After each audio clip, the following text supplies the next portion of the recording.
시청자 여러분 반갑습니다. 배진영 교수입니다. 오늘은 그동안에 배웠던 크래킹 기술하고 리포밍 기술의 구체적인 예를 제시하면서 좀 메커니즘을 잠깐 살펴보겠습니다.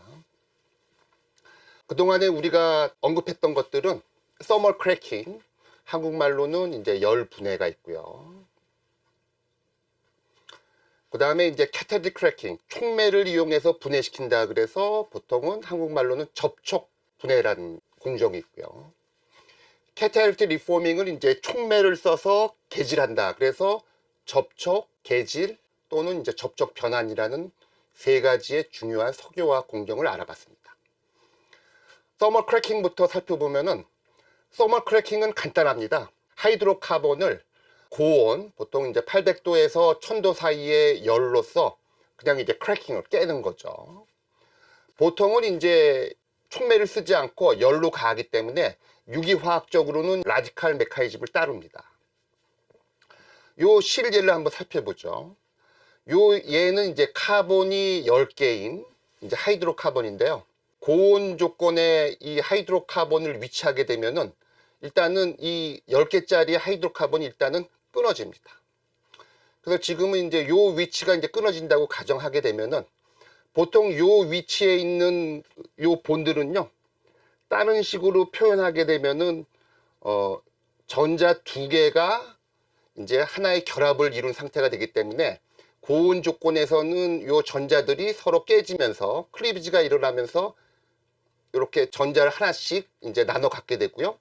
요 얘 같은 경우에서는 카본 5개의 끝자락에 전자 하나를 갖고 있는 라디칼로 변환이 되는 겁니다. 요 라디칼 같은 경우는 추가적인 이제 변환이 이루어지는데 보통 요 라디칼을 중심으로 요쪽에 위치한 본드를 우리들은 알파 본드라고 얘기를 하고요. 요 위치에 있는 본드를 우리들은 베타 본드라고 얘기를 하는 겁니다. 지금 시청자 여러분들이 저를 바라볼 때 제가 이제 요게 이제 카본이라고 하고요. 요게 카본이고 요게 카본이고 제가 요 끝에 있는 카본이 요 라디칼이라는 걸 잡고 있을 경우에 지금 어떤 상황이 되냐면은 여기와 여기 사이의 본드가 이제 알파 본드에 해당되는 거고요. 요 카본과 요 카본에 해당되는 거가 베타 본드에 해당되는 겁니다. 즉 카본 하나가 있고 카본 2개, 카본 3개 요 사이의 본드는 알파 본드, 요 사이의 본드는 베타 본드. 만일 제가 이 라디칼을 손에 쥐고 있을 경우에는 항상 알파 말고 베타 본드가 끊어지게 돼 있어요. 그래서 요 상황 같은 경우에서는 요 끝에 이제 라디칼이 붙어 있게 되면은 요 베타 위치가 끊어지게 돼요. 요 베타 위치가 끊어지면서 역시 전자가 공유된 전자가 2개가 있는데 이 전자가 하나는 이제 요로 주고요. 그다음에 또 하나 전자는 요로 주고 그다음에 여기 전자도 요로 주면서 요쪽에는 이제 더블 본드가 생겨서 요 한쪽에는 이제 에틸렌이 생기고요. 또 다른 한쪽에는 프로필에 라디칼이 붙어 있는 이런 형태가 되는 겁니다. 요 같은 경우도 역시 요 위치가 알파 본드고요. 요 위치가 베타 본드거든요. 추가적으로 열부대가 계속되면은 전자가 요로 주고 요 베타 본드에 요 전자가 하나가 요로 주면서 요쪽에는 더블 본드가 생겨서 또 다른 에틸렌이 탄생되고 요쪽은 메칠 라디칼로 이제 운명을 맞이해서 데드가 되는 이런 메커니즘을 따릅니다. 그래서 이제 이 서머 크래킹 같은 경우에서는 보통 이제 하이드로카본 수가 높은 탄화수소에서 열분해를 통하게 되면은 적당한 위치에서 스톱을 하게 되면은 예를 들어서 카본 10개에서 카본 5개의 하이드로카본을 변환이 되는 거고요. 계속해서 가속적인 열분해를 계속하게 되면은 최소 단위가 에틸렌인 하이드로카본을 많이 얻게 되는 겁니다. 이 말은 바로 공업적으로 에틸렌을 많이 생산하기 위해서는 라디칼 메커니즘의 열분해를 통해서 납사라든지 가스오일 다양한 그 사이즈가 큰 하이드로카본을 계속해서 가속적인 열분해를 통해서 이제 대량의 에틸렌을 생성해서 요게 에틸렌이 또 이제 석유화학 공정의 비즈니스로 돌아가는 겁니다. 요게 서멀 크래킹이고요. 그 다음에 이제 캐타리틱 크래킹은 이제 촉매를 써서 이제 분해를 하기 때문에 보통 서머 크래킹에 비해서 온도를 조금 낮은 온도에서 진행합니다. 서머 크래킹이 한 800도씨 온도라고 보면은 캐타이드 크래킹은 이제 한 500도씨의 온도에서 이제 진행을 하고요. 요 캐타이드 크래킹 같은 경우에는 이제 촉매를 쓰는데 보통 실리카 또는 실리케이트와 알루미나의 혼합 촉매를 이 공정에서 사용합니다. 요 알루미나에 속해져 있는 이 알루미늄 같은 경우는요, 유기학적으로 알루미늄을 볼 때 보면 약간 일렉트론이 부족한, 일렉트론 푸어한 루이스 애시드에 해당됩니다.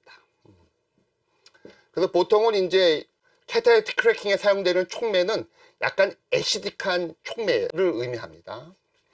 그래서 이러한 애시딕한 촉매는 예를 들어서 하이드로카본 RH를 만나게 되면은 요 H가 이제 떨어져 나가면서 R 플러스라는 걸 생성하고, 요게 바로 요 캐타이트 크래킹의 사이클에서 아주 중요한 카타이온 소스를 제공하는 그런 역할을 합니다. 그래서 이 캐타이트 크래킹은 전반적으로 메커니즘이 카타이온, 양이온 메커니즘을 따르고 있습니다. 서머 크래킹은 이제 여러분들이 이제 주지해야 될 거는, 서머 크래킹은 라디칼 메커니즘, 캐타이트 크래킹은 이제 양이온 메커니즘으로 예를 들어서 진행이 됩니다. 똑같은 예로 서머 크래킹과 마찬가지로 캐타이트 크래킹도 이제 카본이 10개인 하이드로카본을 제가 여기 표시를 했습니다. 이 하이드로카본을 예를 들어서 온도 500도씨에 위치를 시키고 이러한 애시딕한 촉매 조건에서 크래킹을 하게 되면요, 앞에서 얘기했던 것과 마찬가지로 요 산성 촉매가 RH, 그러니까 무작위로 존재하는 하이드로카본 중에서 요 H를 떼어져 나면서 요 R 플러스가 생기고, 요게 어떻게 보면 개시제 효과로 예를 들어서 요 양이온 소스를 예를 들어서 요 하이드로카본에 도입하는 그런 역할을 하게 됩니다. 그러면은 이러한 양이온 소스가 요와 같은 하이드로카본에 만나게 되면은 무작위적으로 예를 들어서 요 하이드로카본에 붙어 있는 요 H를 떼어내는 그런 역할을 합니다. 이 예에서는 예를 들어서 요 위치에 있는 H가 떨어져 나가서 요쪽에 플러스 차지가 붙어 있는, 즉 요쪽에 있는 예를 들어서 양이온이 이제 생기는 걸 보여줍니다. 요 예에서는 요쪽에도 양이온이 생길 수가 있고, 즉 터미널 양쪽 끝에도 양이온이 생길 수가 있고, 중간에도 양이온이 생길 수가 있습니다. 보통 요쪽의 끝에 예를 들어서 양이온이 생길 때 우리들은 1도 프라이머리 카타이온이라고 얘기하고요, 요 중간에 생길 경우에는 요 예 같은 경우에는 이제 2도 양이온입니다. 근데 보통 양이온이라는 거는 1도 양이온보다는 2도 양이온이 더 안정되고요, 또 2도보다는 3도 양이온이 안정되기 때문에 보통은 이제 양이온이 생성되면 끝보다는 터미널 위치보다는 중간에 있는 인터널 위치에 양이온이 생성됩니다. 그래서 여기 같은 경우도 이제 보통 여기에 이제 라디칼이 생성되는 것처럼 제가 이제 임의적으로 요 가운데 위치에 플러스 차지가 예를 들어서 있다고 이제 가정을 하고 이렇게 이제 표현을 했습니다. 그래서 요쪽에 양이온이 있게 되면 이것도 요 왼쪽의 예와 마찬가지로 라디칼에 의한 서머 크래킹 메커니즘 마찬가지로 요 위치에 있는 양이온도 예를 들어서 이제 요 양이온을 중심으로 해서 요쪽 위치가 알파 본드, 요쪽 위치가 베타 본드. 그러면 요것도 이제 라디칼 메커니즘 마찬가지로 베타 위치가 이제 끊어지게 돼 있어요. 여기서 이제 베타 위치가 이제 끊어질 때는 요쪽에 있는 전자가, 요쪽에 있는 전자 두 개가 요쪽으로 주면서 요쪽은 이제 더블 본드가 생기고, 요쪽 위치에 이제 양이온이 생성돼서 요와 같은 물질이 생성됩니다. 요 구조 같은 경우에서는 이제 요거는 이제 프로필렌에 해당되고요, 왼쪽의 예시에서는 이제 에틸렌이 생성됐는데 이 경우에서는 이제 프로필렌이 생기고요, 요거 같은 경우도 이제 요 상태에서 머물게 되면은 이제 프로필렌과 요런 사이즈의 하이드로카본이 생기지만, 요것도 추가적으로 계속해서 더 가속적인 이제 열분해를 시작하게 되면 요것도 마찬가지로 요 위치 알파 베타 본드가 클리비지 되면서 마찬가지로 추가적인 크래킹이 계속 일어납니다. 그래서 이제 서머 크래킹과 캐타이트 크래킹의 예를 들어서 차이점은, 일단은 서머 크래킹은 라디칼 메커니즘, 그 다음에 캐타이트 크래킹은 양이온 메커니즘. 그 다음에 클리비지가 일어나는 포지션은 둘 다 똑같이 하이드로카본의 예를 들어서 베타 위치에 본드가 깨어지는 베타 C전이 일어납니다. 이것도 마찬가지로 베타 C전이 일어나고요. 그 다음에 이제 서머 크래킹 같은 경우는 최소 단위가 이제 항상 에틸렌이고요. 보통 카탈리틱 크래킹은 보통 최소 단위가 프로필렌입니다. 그래서 이제 석유화학적으로 예를 들어서 에틸렌을 많이 생성하고자 할 때는 반드시 서머 크래킹을 공정을 수행하게 되고요. 그 다음에 이제 카탈리틱 크래킹은 주로 프로필렌을 만들 때 예를 들어서 주로 사용되는 이제 크래킹 방법입니다. 향후 얘기했지만은 요 에틸렌은 폴리에틸렌으로 가는 중요한 이제 원료가 되고요. 프로필렌은 이제 폴리프로필렌으로 가는 아주 중요한 원료가 됩니다. 그 다음에 이제 석유화학 공정에서 이제 아주 중요한 카탈리틱 리포밍이라는 공정, 앞에서도 여러 번 설명을 했는데요. 주로 이제 카탈리틱 리포밍은 이제 주로 아주 그 석유화학적으로 중요한 아로매틱스를 형성시키는 아주 중요한 이제 공정이죠. 온도로 따지면은 카탈리틱 크래킹과 마찬가지로 한 500도씨 근처의 열이면 충분하고요. 촉매가 조금 이제 카탈리틱 크래킹하고 다릅니다. 카탈리틱 크래킹 같은 경우에서는 이제 실리카 알루미나 그 혼합체의 산성 촉매를 사용했는데요. 카탈리틱 리포밍 공정에서는 촉매가 두 가지 기능을 갖고 있는 듀얼 펑션 촉매를 사용하는 거가 카탈리틱 크래킹과 다릅니다.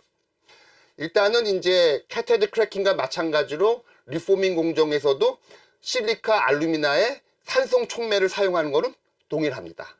그 대신 카탈리틱 리포밍 같은 경우에서는 플라티늄과 같이 하이드로카본의 하이드로게네이션, 디하이드로게네이션을 같이 할 수 있는 이런 촉매를 같이 써줘야 됩니다. 이게 바로 이제 카탈리틱 리포밍 공정에서의 듀얼 펑션 기능의 촉매를 사용하는 거가 크래킹과 이제 다른 공정이죠. 요 예를 한번 볼까요? 제가 세 개의 예시를 갖고 왔는데요. 요거는 지금 보면은 메칠기를 갖고 있는 사이클로헥산인데 요것을 만일 카탈리틱 리포밍을 하게 되면은 먼저 이제 이러한 애시딕한 촉매를 사용했기 때문에 크래킹과 마찬가지로 플러스 차지가 요 하이드로카본에 생성하게 됩니다. 한편 요 공정 같은 경우에서는 이제 하이드로게네이션, 디하이드로게네이션, 즉 수소화 반응, 그 다음에 탈수소화 반응을 병행할 수 있는 촉매를 사용하기 때문에 보통 요거 같은 경우에서는 요 H가 이제 디하이드로게네이션, 수소가 탈수소화 반응을 형성하게 됩니다. 탈수소화 반응을 형성하면서 결과적으로 요 위치에 더블 본드가 생기고요. 마찬가지로 각 위치에 있는 하이드로겐이 제거가 되면서 더블 본드가 생성되면서 이렇게 톨루엔이라고 하는 이런 물질로 변환되는 거죠. 요거 같은 경우는 이제 사이클로헥산 구조가 이제 아로마틱 구조의 톨루엔으로 바뀌는 이런 공정을 나타내고, 또 이러한 카탈리틱 리포밍 공정에서는 반드시 디하이드로게네이션이 일어나야 되기 때문에 많은 부산물들이 수소로 생성되게 되는 겁니다. 요거 같은 경우는 이제 오각형의 이제 사이클로펜탄이 카탈리틱 리포밍을 하게 되면은 이제 벤젠으로 바뀌게 되는데요. 보통은 이제 카타이온 메커니즘 같은 경우에서는 이런 클리비지도 일어나지만 카타이온은 이제 유기화학적으로 보통 이제 시프트라는 거를 잘 합니다. 시프트에는 이제 하이드라이드 시프트도 있고요. 그 다음에 이제 알킬 시프트도 있는데 이 경우 같은 경우에는 알킬 시프트라고 하는 반응이 일어나서 오각형이 육각형으로 바뀌면서 디하이드로게네이션에 의해서 이러한 아로마틱, 즉 벤젠이란 거를 이제 만들 수가 있습니다. 뭐 여러분들 아마 벤젠이라든지 톨루엔을 많이 사용해 보셨을 거라고 보는데요. 보통 톨루엔하고 벤젠은 다 이와 같은 리포밍 공정을 통해서 만들어지고 있습니다. 요거는 지난번에 한번 소개한 것 같은데요. 요거는 이제 노말 헵탄이죠. 그래서 이러한 사이클릭 구조의 화합물뿐만 아니라 이와 같이 리니어한 카본이 예를 들어서 7개인 예를 들어서 리니어한 하이드로카본도 이러한 카탈리틱 리포밍 공정에 의해서 이렇게 아로마틱으로 여기서 생성될 수가 있습니다. 그래서 이제 카탈리틱 리포밍 공정은 이제 메커니즘이 무엇이냐 얘기할 때는 카타이오닉, 양이온이면서 디하이드로, 즉 수소가 빠지면서 아이소메리제이션의 메커니즘이다. 이렇게 여러분들이 주제하고 있으면 될 겁니다. 마지막으로 엔딩을 하면서 서머 크래킹의 메커니즘은 무엇이냐 하면은 이제 여러분들은 이제 라디칼 메커니즘이다 이렇게 대답하면 되고요. 카타이틱 크래킹은 양이온 메커니즘, 그 다음에 카타이틱 리포밍은 양이온 그리고 탈수소 이성화 반응이라고 인지를 하시면 되겠습니다. 이상입니다.